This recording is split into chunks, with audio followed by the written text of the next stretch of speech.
story has a beginning. And to understand our journey, we have to take you back to where it all begins, the county of Taita Taveta. Taita Taveta, also referred to as County 006, straddles the key Kenya logistics truck road commonly called Mombasa Highway, with a big portion of the county defined as being Asal County. The county has a population of approximately 350,000 people, with 4 sub-counties and administrative areas: Taveta, Mwatate, Wundanyi, and Voi. The county comprises of what at independence was called the Taita Taveta district, with land use patterns as shown in the charts below. Of the total land percentage, a cool 65% is where we find the Tsavo National Parks, while 24% is a collection of private ranches, with the communities around occupying 10%, and lastly, 1% of the land is the forest lands of the county. To put it into better context, of the already allocated land, with the exclusion of the land occupied by the Tsavo, the county communities live on only holes of a 30% stake of unusable land. Undeniably, majority of the land in Taita Taveta has been dedicated to wildlife conservation or has previously been part of privately owned parcels of land, the hunting blocks. The genesis of these ranches help paint a clearer picture of the area's history, dating back to July 1901. It was at this time that Sir Charles Eliot was posted as the first governor of the East African Protectorate, following the completion of the Kenya-Uganda railway line under the instructions of the Prime Minister. His task was simple: to establish a special colony for aristocracy, international jet sets, and royals, designed to accommodate only 5,000 settlers and 5 million natives. This region, as ordered, was a no-go zone for then commoners like Australia, New Zealand, and Canada. Safe to say, this is how Colonel Ewart Grogan, Lord Delamere, Lord Maurice Egerton of Tatton, John Boyles, and Karen Blixen, among those titled Men of Action, men who were capable of handling parcels of land more than 100,000 acres, helped set up the basic foundation for the colonization of Kenya. It was after this, in 1915, that the entire Taita Taveta region was put under the Crown Lands Ordinance until 1938, when the enactment of Trust Lands Ordinance set aside native reserves on the Taita Hills. However,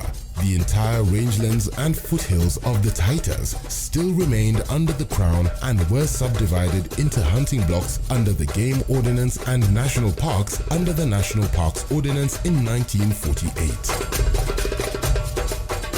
In the same breath, the Tsavo National Park was established in 1948, taking up 65% of the current Taita Taveta County, consequently making it the heart and soul of the park. The remaining percentage of the land was subdivided to accommodate the communities made up of livestock herders, individual or group ranch owners, while still availing enough land to set up the Taita Hills Sanctuary, which was allocated to the Hilton Group to eventually oversee the development of the Taita Hills Game Lodge and the magnificent Salt Lake Game Lodge, renowned tourist attractions to date worldwide.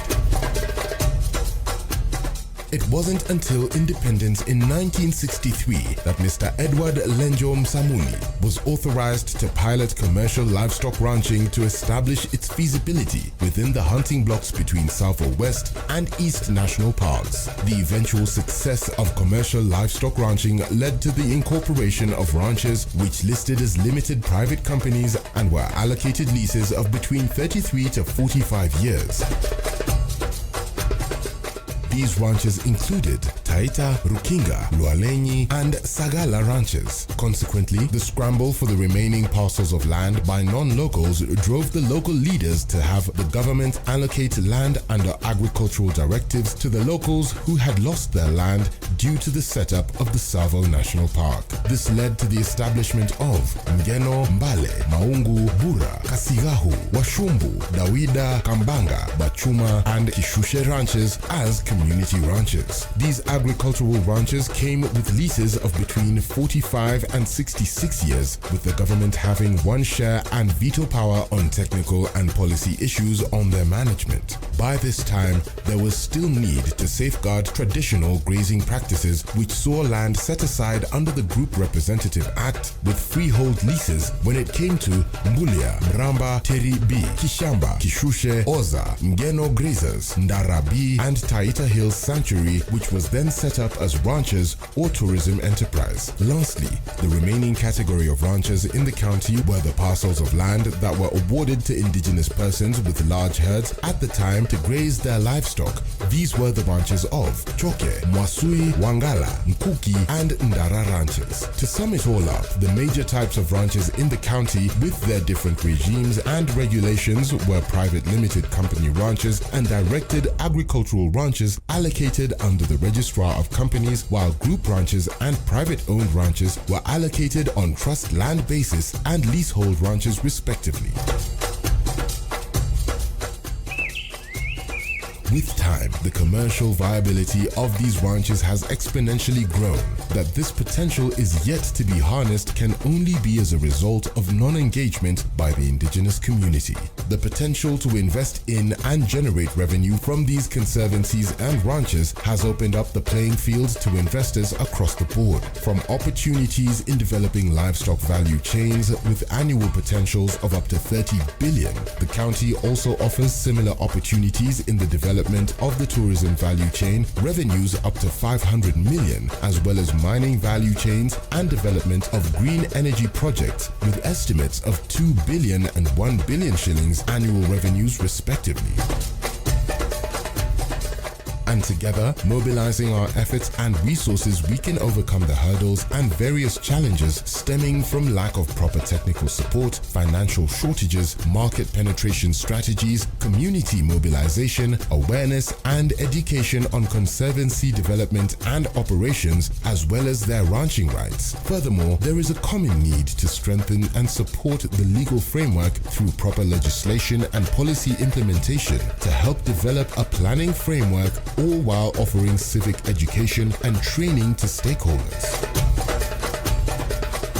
So, whether you are from Taita Taveta or beyond, the Taita Taveta conservancies and or ranches are your opportunity into the future of economic well-being and financial stability. Are you a member of your community ranch? Why not? From registering as individuals or groups, the conservancy's development is open to all indigenous community investors at your discretion. Whether you prefer the ranching, ecosystem service payments through carbon trading, or tourism in the conservancies, the choice and options are endless. All you have to do is seek out your community ranch or conservancy name based on the community charts mentioned, contact the local chief for guidance, or contact us and register today. For queries and more, contact us via taitatavetacounty@gmail.com.